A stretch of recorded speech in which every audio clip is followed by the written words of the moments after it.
Otep à tous, bienvenue sur la chaîne des panafricanistes par essence, par conviction et par excellence.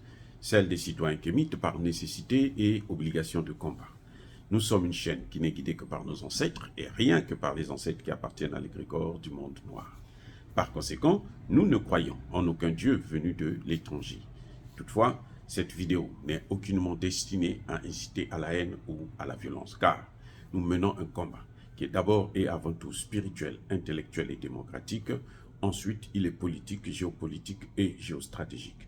Contre l'impérialisme, le colonialisme, le néocolonialisme et l'endocolona, qui sont tous qualifiés de crimes contre l'humanité. Nous menons ce combat sur la base du principe fondamental que nous avons hérité de nos ancêtres kémites, qui est celui de la Mahat, c'est-à-dire solidarité, vérité et justice. Vous êtes donc en droit de connaître la vérité et nous avons l'obligation de vous dire la vérité, rien que la vérité, afin que justice soit rendue au continent africain. Et ça, c'est notre modeste contribution dans cette noble lutte en faveur de la souveraineté, la dignité, la solidarité et l'unité africaine. C'est exactement ça que nous appelons le panafricanisme.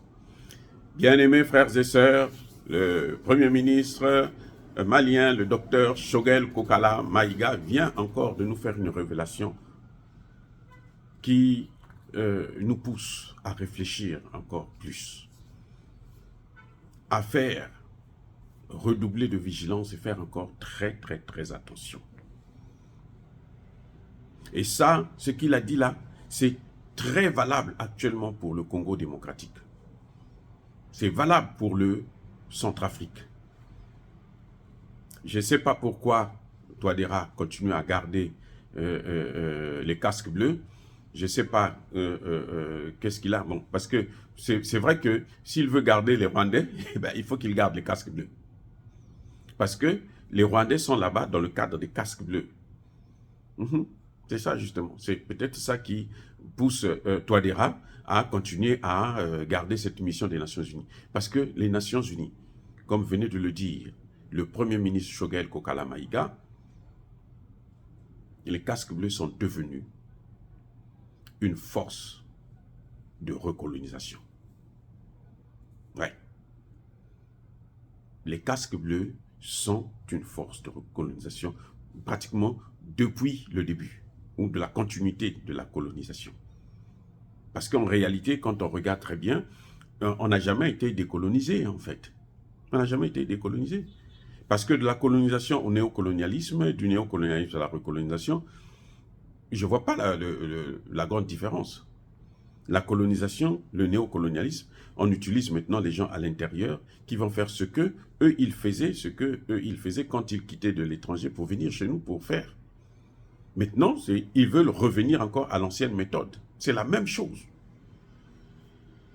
Eh oui, c'est la même chose.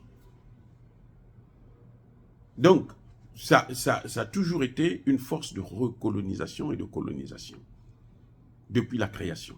Vous savez que quand on a créé les Nations Unies, nous, on n'existait pas. Nous, on n'existait pas.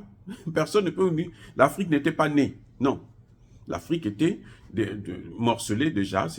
Chacun avait sa partie. Tous les pays là, des nations, des grandes puissances là, chacun avait sa partie. Et maintenant, ce qu'ils sont en train de faire, même les pays qui n'avaient pas une partie sont en train de chercher une partie. La Chine veut prendre sa partie, les pays comme l'Indonésie, l'Arabie Saoudite. L'Arabie Saoudite, le problème, c'est qu'elle s'est illustrée d'abord. C'est elle qui a créé l'État islamique. Le Qatar a créé Al-Qaïda. Ils ont créé ça. Maintenant, ils veulent venir avec ça, prendre l'Afrique avec ces groupes terroristes. Oui, c'est-à-dire que depuis que le monde est là, toutes les institutions internationales, en fait, sont faites contre nous, pas pour l'Afrique. Que les Africains puissent le savoir. Toutes les institutions internationales ne sont pas faites pour nous aider, mais elles sont faites pour nous enfoncer. Regardez le FMI. Nos pays essayaient de s'en sortir un peu mieux. Nos pays avançaient, malgré le fait qu'ils étaient freinés par le franc CFA, par la présence militaire française, qui est restée la seule d'ailleurs dans le monde jusqu'aujourd'hui en Afrique. Hein, c'est maintenant que les autres commencent à venir occuper en dehors de Djibouti, où vous avez la capitale internationale des armées étrangères. Mais, qu'est-ce que nous avons avec le FMI? C'est le FMI qui a ravagé toutes les économies africaines. Le FMI que vous voyez là. Ils vous disent, venez, on va vous emprunter de l'argent. Et comme ces gens-là étaient des gloutons, donc ils voulaient manger, mais alors à gueule que veux-tu, ils devraient jouir, faire la fête, ils s'achètent des... Et voilà comment ils sont rentrés dans la dette. Jusqu'à preuve contraire, regardez Tshisekedi, comment Tshisekedi est rentré dans la dette. Tshisekedi est arrivé, le pays avait des excédents budgétaires, le pays avait des réserves. Il a tout dilapidé et il a multiplié la dette par 12. Voilà. Donc, bref, les Nations Unies ne sont pas là pour nous. Elles sont là contre nous. Citez un seul pays où vous avez les Nations Unies qui ont réglé le problème de la paix en Afrique. Notamment en Afrique. Citez-moi un seul pays. Citez-moi. Dites-moi. Il n'y a aucun pays en Afrique où les Nations Unies ont apporté la paix. Aucun. Au Congo, ça fait 24 ans qu'ils sont là. Les enfants qui sont nés quand les Nations Unies venaient au Congo démocratique, aujourd'hui sont des garçons, ce sont des pères maintenant, des hommes de famille. Il n'y a pas la paix. Au contraire, la situation ne cesse de s'aggraver. Le nombre de morts, nous on fait que pleurer. 15 millions, les gars. Quand ça dit que ça vous donne froid au dos. C'est pour ça que j'en parle tout le temps. 15 millions de morts. Regardez au Centrafrique. Ce n'est pas les Nations Unies qui ont apporté la paix, c'est les Russes et les forces armées centrafricaines. C'est les FACA qui ont apporté la paix au Centrafrique. Ce n'est pas les Nations Unies. Mais je ne comprends pas, ce qui m'étonne, c'est le fait que Touadéra continue à les garder là. Et je pense, je conclus, que c'est parce que Touadéra, ayant une femme rwandaise, eh ben, elle veut avoir sa famille au Centrafrique, elle est obligée de demander à son mari, puisque c'est la seconde femme, elle est obligée de demander à M. Touadéra de sortir, de garder la mission, parce que s'il garde la mission, il va garder les Rwandais, puisque les Rwandais n'ont pas d'argent pour s'installer. Ils ne peuvent pas s'installer dans des pays. Tout ce que vous voyez, la coopération là, que les Rwandais font là, c'est la coopération pour les Occidentaux. Ne vous leurrez pas. Ce que vous voyez, ils vont... c'est pour ça que j'ai critiqué le Burkina Faso. Le Burkina Faso s'en sort déjà mieux que le Rwanda.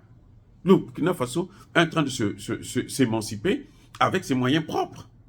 Ce n'est pas avec l'argent qu'il va prendre de tuer des Maliens ou des Nigériens, et puis bon, il vient faire le gros dos, nous sommes un pays. Non. Le Burkina Faso est en train de s'en sortir avec ses propres moyens. Et il faut continuer comme ça. Quand vous fréquentez quelqu'un qui a des mauvaises habitudes, vous allez finir par prendre ces mauvaises habitudes aussi. Ce que fait Kagame là, c'est ce que faisait Blaise Compaoré, que nous avons tous critiqué. À commencer par le président Ibrahim Traoré. Pourquoi revenir encore à ces méthodes? Voilà, donc je voulais dire que le Rwanda, quand ils vont dans un pays, quand ils veulent dire que nous, on va venir au Bénin, vous croyez que c'est le Rwanda qui vient? Non, le Rwanda, c'est l'envoyé spécial des Occidentaux. Quand ils achètent des terres au Congo, c'est qui? Ce sont les Occidentaux. Parce que maintenant, ils vont contrôler le Congo. Le jour que le Congolais va chercher à sortir la tête de l'eau, on le tape dessus. Ils sont là, c'est pour ça. C'est ce que le gouvernement congolais et le président Sassou Nguesso n'ont pas compris. Voilà le problème. Bref, en tout cas, le Premier ministre nous ouvre les yeux encore une fois de plus. De faire attention avec ces puissances, ces Nations Unies. Les Nations Unies, c'est le bras armé de l'OTAN. On a vu comment, à Kidal, les Nations Unies ont livré les armes. Ils ont dit qu'ils avaient détruit les armes. Ils n'ont détruit aucune arme. Ils ont donné, ils ont légué, ils ont transféré aux terroristes. C'est pour ça que le cornu sautait partout, il dansait là. Vous allez voir ce qui va se passer. On va reprendre le pouvoir avec nos terroristes. Et c'est aux Maliens de faire très attention. Oh, bien-aimés frères et sœurs, dire cela, c'est inciter à la haine ou à la violence, non. Yaba colère, Yamalin. Encore une fois de plus, je persiste et je signe, soyez bénis, soyez abondamment bénis par le Dieu des Kémites et par nos ancêtres angélisés. Mais que tous ceux qui persécutent le continent africain le pillent et le déstabilisent, qu'ils soient noirs, blancs, chinois, arabes, indiens, juifs, qui qu'ils soient punis, maudits, foudroyés, neutralisés, écrasés, effacés par ce Dieu des Kémites et par nos ancêtres angélisés. Vive l'Afrique éternelle, je dis et j'assume.